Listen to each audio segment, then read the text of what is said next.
Welcome to the Nonprofit Exchange. Stories by leaders for leaders to help you to raise the bar on your own performance and to release the potential inside of you. Now, here's today's episode. Greetings, everyone. It's Hugh Ballou back for another episode of the Nonprofit Exchange, and I'm excited about today's session. We always have good guests, but today, it's very different than we've had before. It's the author of this book, Stop the Nonprofit Blame Game. Now, we want to blame everybody else, but maybe we played a role in this thing. Maybe we set it up wrong. Maybe we aren't doing it exactly up to the standards that we want to see. So we're gonna talk about this with Hardy Smith today. So Hardy, tell people a little bit about who you are. And why did you write this book? Hugh, thank you so very much. I certainly appreciate an opportunity to visit with you and everyone that's a part of this tremendous podcast. Hugh is a consultant and speaker. I have a long time personal and professional experience working with nonprofits nationwide. And my primary focus when I'm assisting nonprofits is working with those organizations who want to benefit from fully engaged boards. And that creates pretty much of a white hot topic area.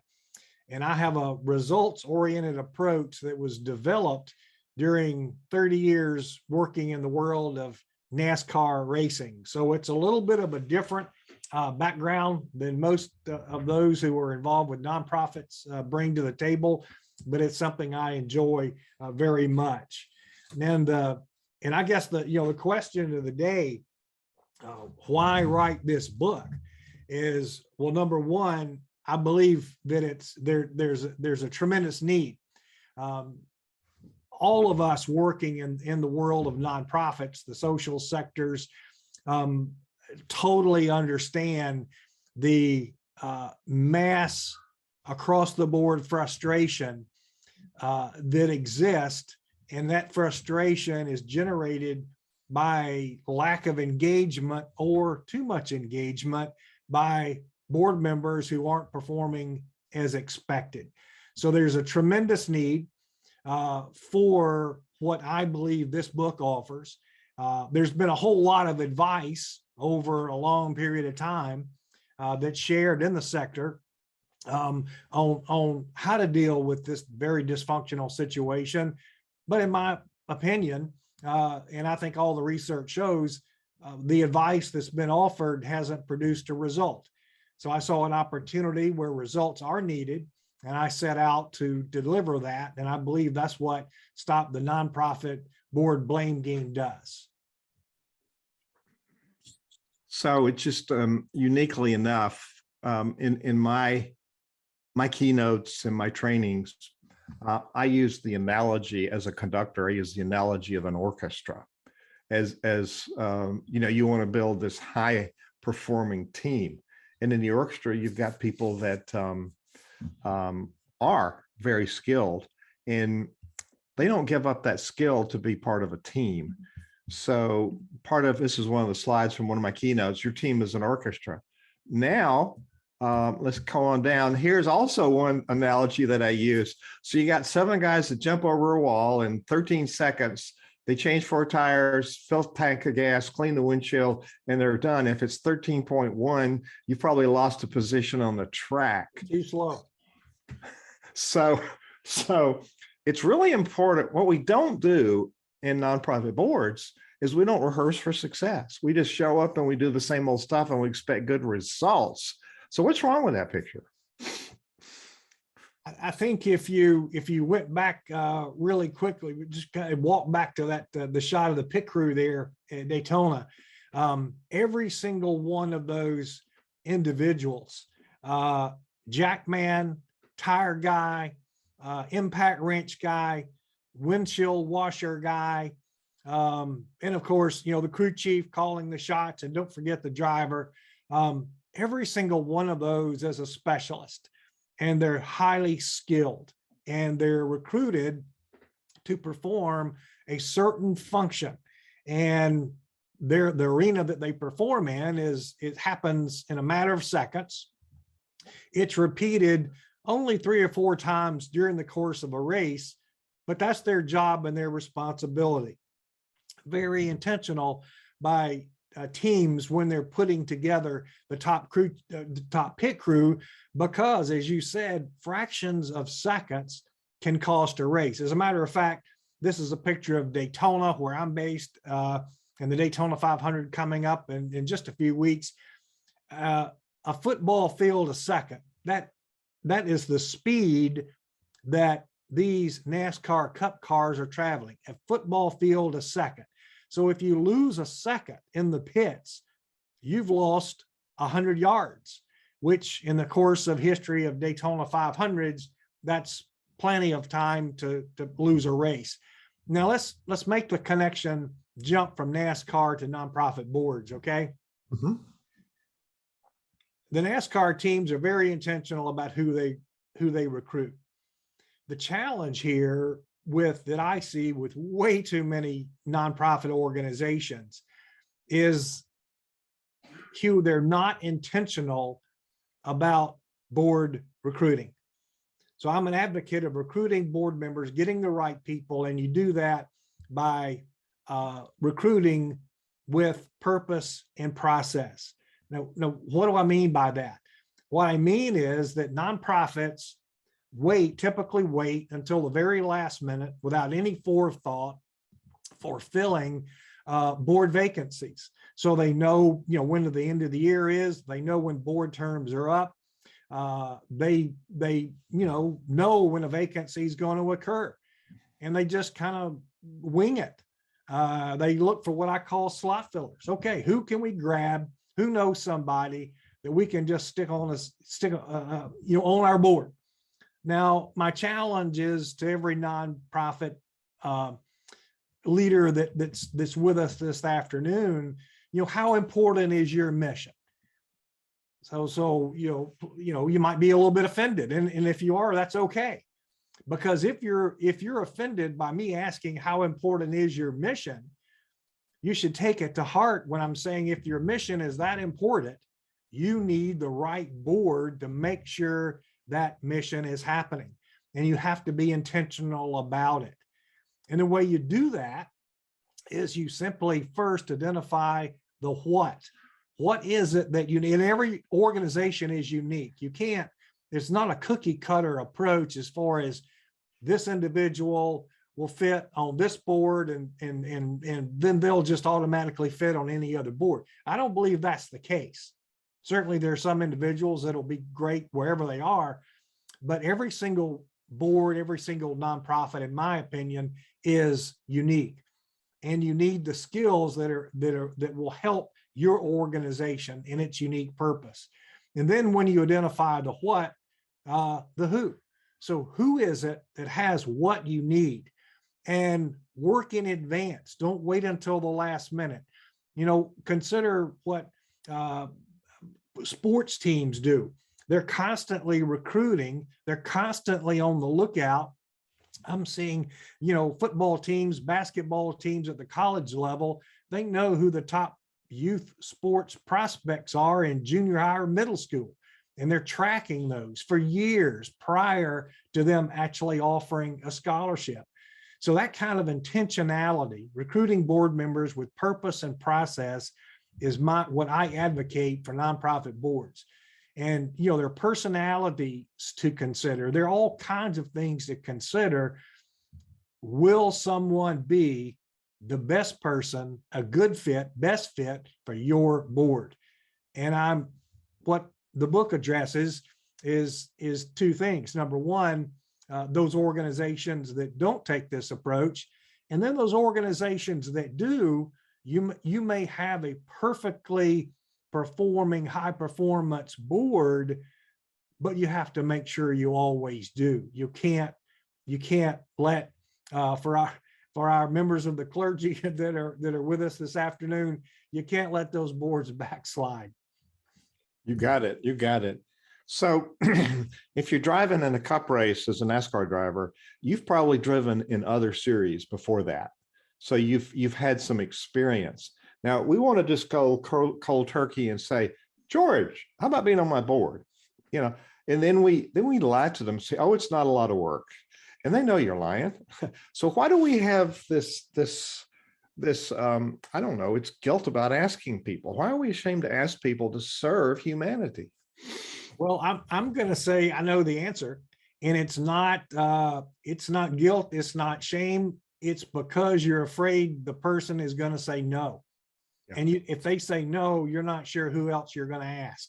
Because again, going back to my previous comments, you haven't put any intentionality into your recruitment process. And also what happens is we talk about board engagement or a lack of engagement. It's what I call bait and switch.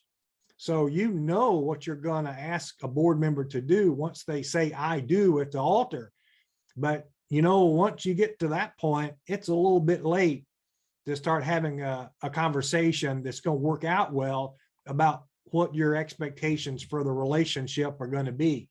So not having conversations in the recruiting process, in the orientation, onboarding conversation about what's expected. And, you know, sometimes the best answer when you're recruiting an individual, Hugh, might be no. The best answer might be no. That's the best answer for the nonprofit and the individual. I find as a trained meeting facilitator that I create diverse perspectives and ages and skill sets. There's many ways you can slice diversity, but I find that if everybody is a subject matter expert, that's dangerous. So for instance, I served as the board president of the Lynchburg Symphony Orchestra, and we had a number of people who were not musicians because we needed business heads, we need legal heads, we needed event heads, we needed all kinds of people with different skill sets. Of course, they all liked the music and appreciated it. But so as we approach two things, as we approach the ideal board member, we need to start before we want them to, you know, go live on the board. And are there other groups they could join prior to being asked to be on the board so they could sort of get up to speed of what we're doing? That is a fantastic question, Hugh. There is research that primarily from the Board Source organization, and I'm a blogger for Board Source. That research shows there's an amazing knowledge gap of board members not knowing their roles and responsibilities. And that shows up as a constant deficit as far as board members go. Now that the criticism of lack of knowledge and on roles and responsibilities, that's coming from nonprofit staff. Board members aren't criticizing themselves.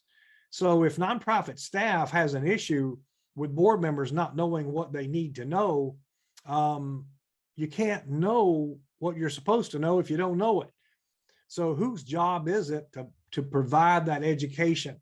So again, in the recruiting process, in the onboarding process, continuously through the board service experience, explaining, clarifying, get acceptance of that responsibility is a huge, huge deal. But you've got to explain what's expected. What is it they need to know? So do you need to provide the experience for a board member? And just because they've been on another board doesn't mean they were doing it right there either. You know, there's a whole lot about in sports about, are you practicing to get better or are you just practicing to get bad? So, you know, how are you practicing? So you've got to provide the training, you've got to provide the experience necessary, especially when it comes to leadership development within the board itself. So there's a lot of under-functioning boards, And from my perspective, I see a lot of over-functioning leaders that do too much. And I think the board members just kind of throw up their arms and say, what's the use? How often do you see that? I see it quite a lot. And there are two situations. Unfortunately, there are circumstances when the professional staff is of the opinion that, look, life would be a whole lot easier if they didn't have to mess around with these volunteer leaders. So we'll just use them because we're legally required to, or for some, and we'll just do it that way. And that's what I call treating your board members like mushrooms. You keep them in the dark and you cover them with manure. And that's just not right. Now, the second thing is quite often a nonprofit professional can figure out, well, it'd be just a whole lot easier if I just do it myself. Well, that's like writing a strategic plan for yourself or getting sponsors for yourself, whatever it is. I'm just going to do it myself because I just don't have time to fool with the board. And besides, they're probably busy anyway. Huge mistake here. Once you start excluding your board members, you're reducing the opportunities for them to feel ownership for the cause, for the nonprofit. And then once they start seeing that, oh, well, okay, well, the executive director is going to do all this, what do they need me for? You have just flipped the switch on disengagement.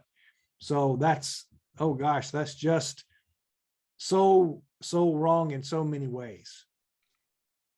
Wow. And those are classic problems. And we tend as leaders to point the fingers and blame. Back to your book title, which is a great title. We tend to blame other people when we actually set up the problem. Is that true?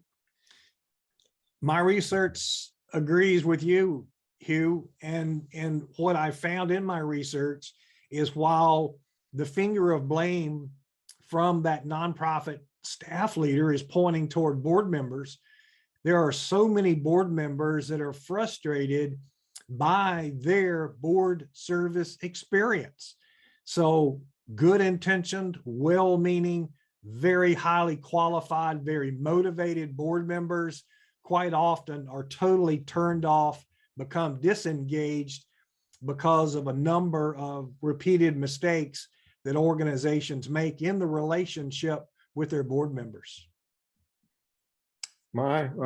So I want to hone in on a couple of areas. So a common problem, especially for early stage nonprofits, is where do I find people? Well, that's kind of the the big question. Another one of those big, there are a lot of big questions. That's another one. Where do I find the right people? Again, let's go back. Identify the what. What is it that you need? And a new startup organization, probably what you need is a board that not only provides governance, maybe some fundraising as well, but also manpower. They just need board members to get out and rake leaves or pick up trash or wash stray dogs or whatever it is that the nonprofit is an advocate for. And then you've got the more sophisticated, more mature organization when they need their board members to be maybe more strategic minded, perhaps some high level fundraising activities. And then there's the in-betweens. So again, it depends on kind of where your organization is in the life cycle of your nonprofit. It's always evolving. You have to commit to working to find and putting the time in necessary, doing the work to finding the people that you need. If you wait until the last minute, like so many organizations do, you're going to get what you've always gotten in the past, and I call them slot fillers. You've got individuals that are just taking up a seat around a board table.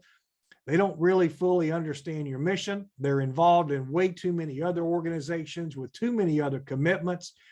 They're not committed to your organization. You're not the number one priority on their multi-list of other organizations they're involved with. So you're just not expending the effort to get the best possible board member. So shop around, look for organizations who, if you're a local organization, look in the community, who are the individuals who are not actively serving on other boards, who are the young up and comers. You know, there's bound to be people, well qualified people, very passionate people who would be willing to serve on your board if you would just simply ask them. And, you know, work with your existing board members. And, you know, who do they know that they're friends with? Who are their colleagues that they would suggest? Ask, and here's another one, ask for your staff also, because your staff is out there in the community and they have a whole lot of community connections. Probably most staff members never are included in board recruitment conversations. Those are a couple of ideas. Great. Those are great ideas. I've seen this model work in a number of groups where I'm not a fan of advisory boards, but I'm a fan of advisory councils, because you put the title board there, they think they need to vote. But a council is sort of a farm team. So if you had, it doesn't matter how many, if you had people that were passionate about the work, could even participate with the board of directors on the strategic planning workshop, and or could serve on committees and those work teams. So they're invested already. So that's a person you could easily tap, because you're sort of seeing how people perform and how they step up their commitments. Absolutely. And that applies to volunteers too. So if you're an organization that uses a lot of volunteers, who are those individuals that are consistently non-board members who are consistently showing up, and they're very interested in your cause. They're very passionate about it. They're very dependable. And, you know, give them a look-see. So I'm going to hone in on some chapters here. There's another piece that I find is a blind spot and a deficit for nonprofit leaders, especially founders. They get their friends to start on the board with them, and they never ask them to donate. And I said, that's a big mistake. Oh, I can't ask them to do that. Well, yes, you can. Well, I think it's, you know, having the money question is something that the book addresses. Yeah. That's a, you know, money is a very serious issue. It's a personal issue for everyone. And so what I am a strong advocate for is have the money question up front.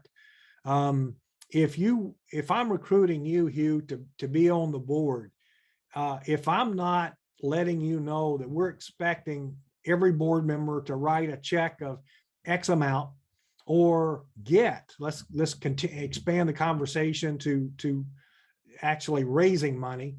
And I'm talking about direct solicitation, not support type activities of giving you a writing a letter or something like that.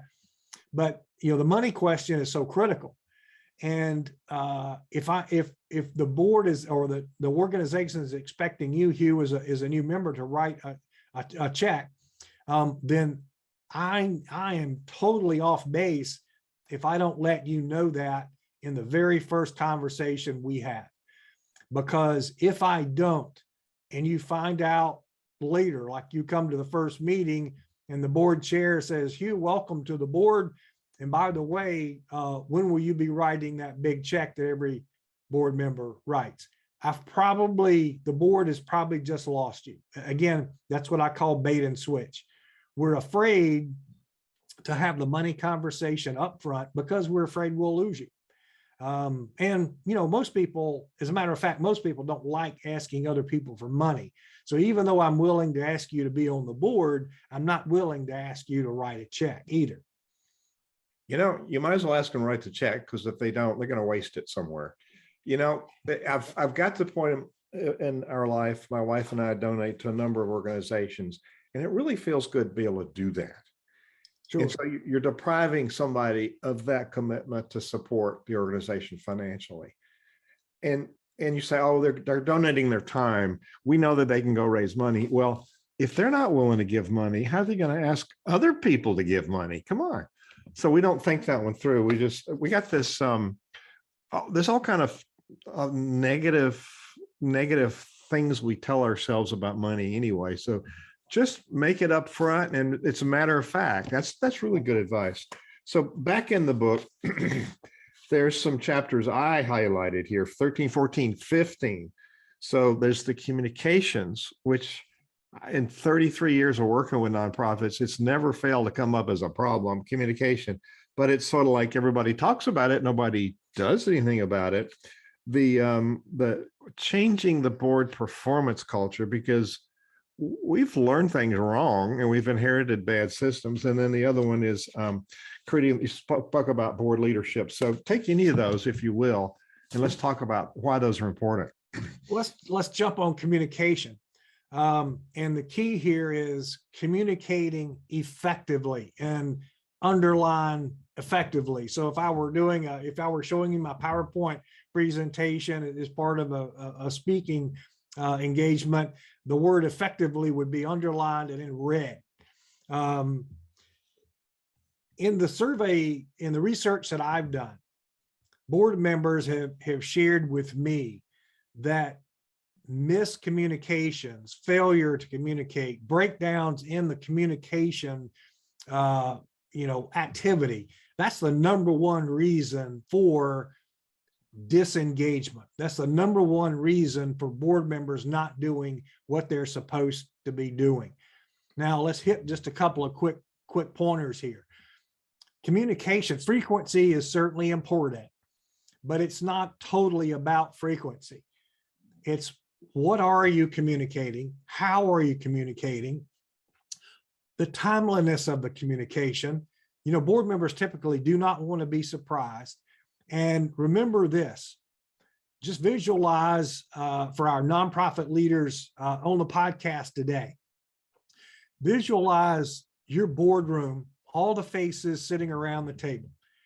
Every single one of those individuals has an individual preference on how they want to be communicated with.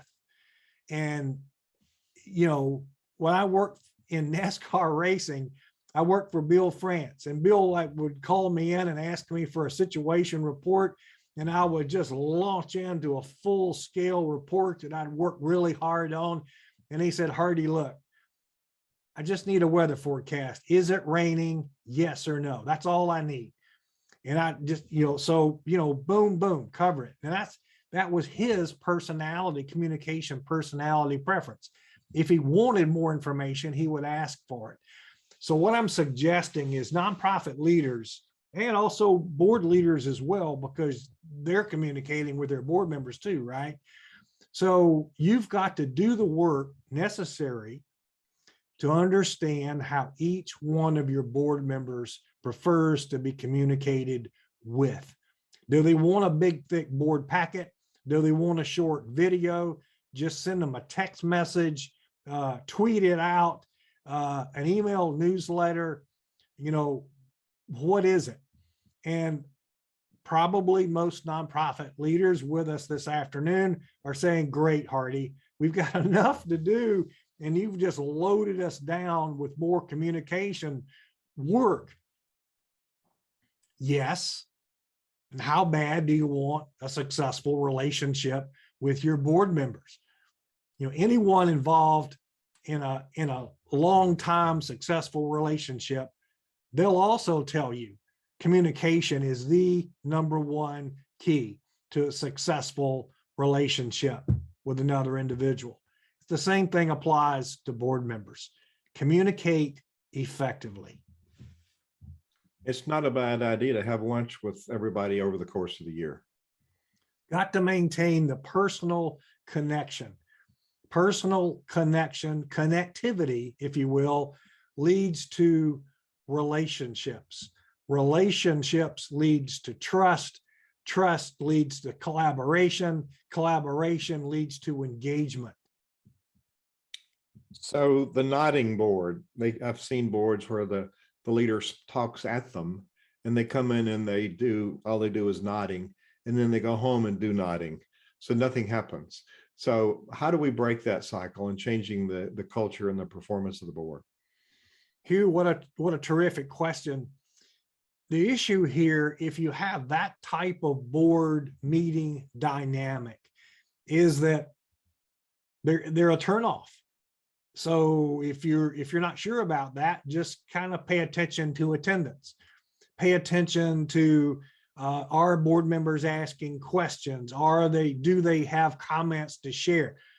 Why did you pick them in the first place? If you don't want to hear their opinions, if you don't value them challenging a thought or a program or an idea that the organization is considering, why have them on the board to start out with? And they're going to be having the same question in their mind. And then your boards become a turn off. If you flip the switch, make your meetings a cannot miss meeting, because they're stimulating engagement. They're utilizing individual board members' talents, skills, tapping into their passion. You're going to have a board that's going to produce unlimited results. And then the last question I have is you have a chapter on board leadership. Now, there's a pattern I've seen. Board members show up and say, just tell me what to do. They don't want to accept responsibility or take on initiatives, but that's not the right frame of mind, is it? I would suggest if you have a board, I mean, it's good to ask that question. That's a good natural question. But if that's the extent of the path that they're going to take to being a leader of your board, then I think, oh, maybe you've probably got trouble coming. So if you're trying to accomplish something significant, they're not going to be the ones to provide the dynamic leadership that's going to make a difference for your particular cause. So again, just like board members, when you're developing the board leadership, what do you need and who do you need it? Just because someone's been on your board and been there for a long time and it's their turn to be the chair, how serious is the mission of your organization? You've got to be intentional about your board leadership. They may not have the skill set. They may not have the experience for facilitating engagement by volunteers. And just because they may be the owner or the leading principal of the largest business in your community doesn't necessarily mean they understand how to successfully lead a group of volunteers. Totally different situation. And so how bad do you want it? Do you want a successful board leadership for your board? Then you got to make it happen. So I said that was my last question, but I lied. Board succession plan. So one of the models is that you recruit somebody to be a board president-elect or chair-elect, and then they're chair-elect for a year to sort of parallel the chairperson, and then they're the chair, and then they're the past chair. So that's a 3-year cycle, which I see often. But is a year long enough to really get some traction? Or should there be a 6-year cycle? 2 is prep, 2 on, and 2 past. What is your opinion on that? That's a long time. I would suggest that in today's world, 6 years is getting to be a long time when you're asking someone to be in that leadership ascension path. Hugh would like for you to get on this path, and here's where it goes. And it's a 6-year commitment. That's getting to be a long time.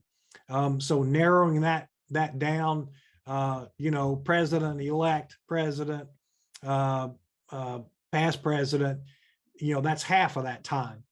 And if you're providing I would suggest specific job descriptions of what you expect for your president or chair-elect to do to prepare them to take on that top leadership role. And then the same thing for your past president or past chair. And another thing I would suggest is have those three positions coordinating what that team of three would like to achieve in the 3-year period of working together. So it's a relay. You don't have to you can't reinvent the entire world in a 12-month period. You can only do limited number of things. That's a reality that too many leaders fail to understand. And so what can you do in 3 years? And the three individuals holding those three key leadership positions, let's just divide it up. Who takes what and when? Year 1, 2, and 3. Those are really good answers. So but you can find Hardy at hardysmith.com, HARDYSMITH.com. And you'll find this really good book on Amazon, Stop the Nonprofit Blame Game. You can find it on his website.